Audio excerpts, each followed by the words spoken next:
in the program, we now get into the lecture segment. Like I mentioned before, this morning, we'll be talking about the detriment of suspicion.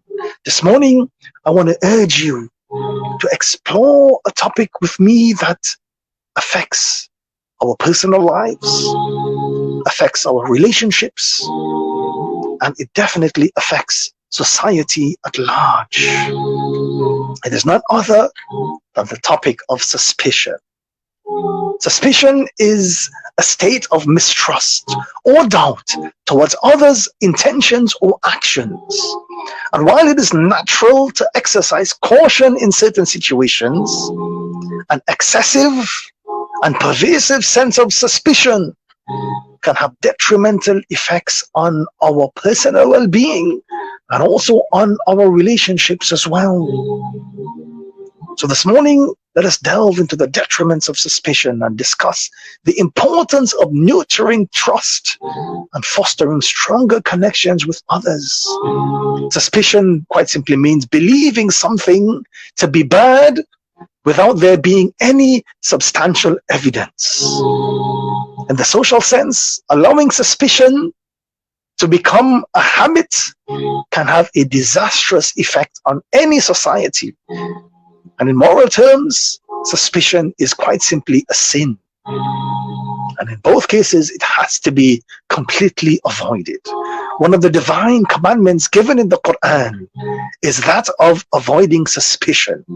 In chapter 49, verse 12, Almighty Allah mentions, "O you who believe, avoid much suspicion, because indeed, some suspicion is a sin." In one tradition of the Prophet Muhammad, peace be upon him, he mentions, "Beware of suspicion, for suspicion is the falsest of speech. Do not seek out one another's faults. Do not spy on one another. Do not compete with one another. Do not envy one another. Do not hate one another. Do not turn away from one another. And become, O slaves of Allah, become brothers." The Prophet Muhammad, peace be upon him, mentioned in another one of his traditions, "Do not be suspicious of your fellow men. Suspicion is tantamount to a lie. When you suspect another person of some wrongdoing, and you have no solid evidence in support of your claim, in support of your suspicion, you are committing falsehood. In other words, it is almost as though you are telling a lie. And man, being the social being that he is, collective living is a must for humankind in this world. Collective living is always based on mutual trust. Without mutual trust, no healthy society can become established. In a society where people are subject to misgivings, where people are subject to suspicion, and everyone becomes suspicious of everyone else, there can be no mutual trust.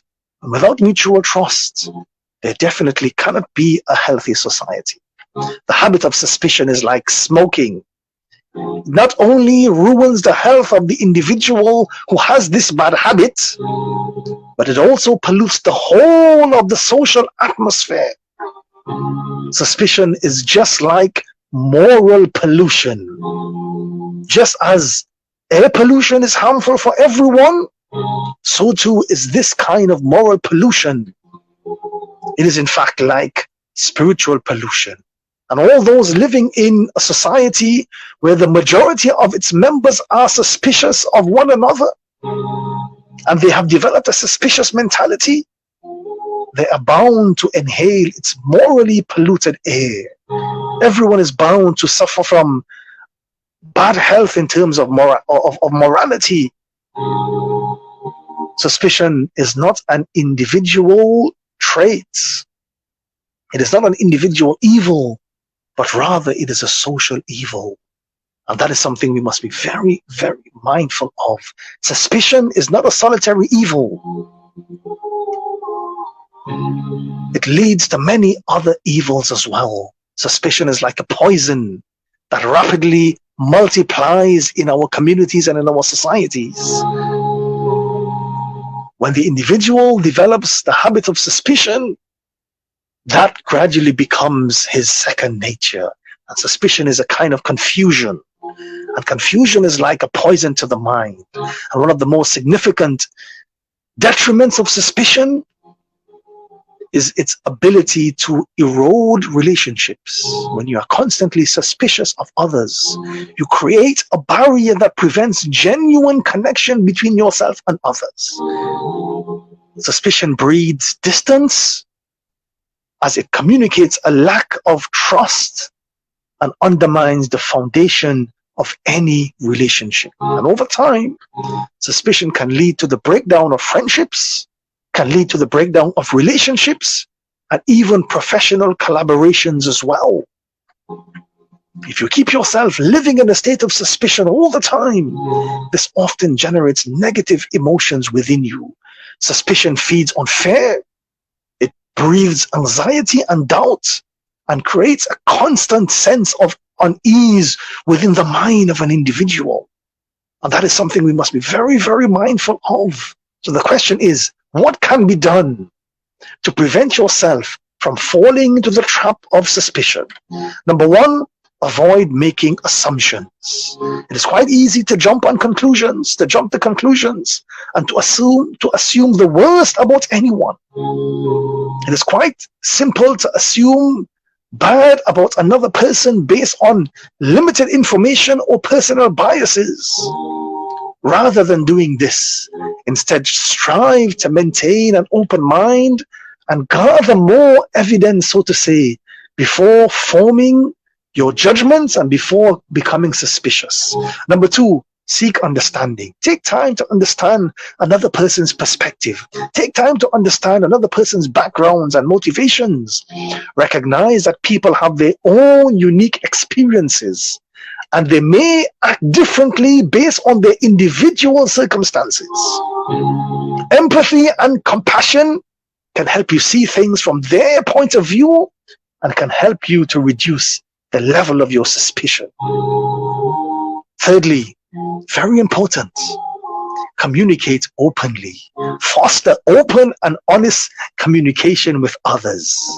If you have concerns or doubts about someone's behavior, address them directly, but most importantly, address them respectfully as well. Clear and transparent communication can help to clarify misunderstandings, can definitely help to build trust, and it will help to erase suspicion from your mind. Number four, look for evidence. If you have suspicion, then base your suspicion on concrete evidence rather than assumptions or hearsay. Seek factual information or observe behaviors firsthand before drawing your own conclusions.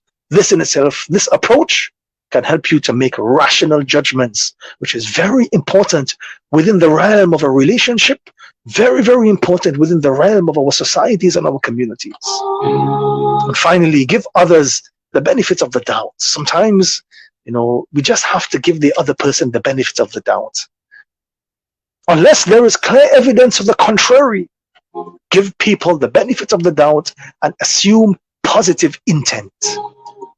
Suspecting others without justification can and will definitely strain relationships and create unnecessary tension. So in conclusion, suspicion can have numerous detriments on our lives, on our relationships, and on society as a whole. It is very, very important to take heed.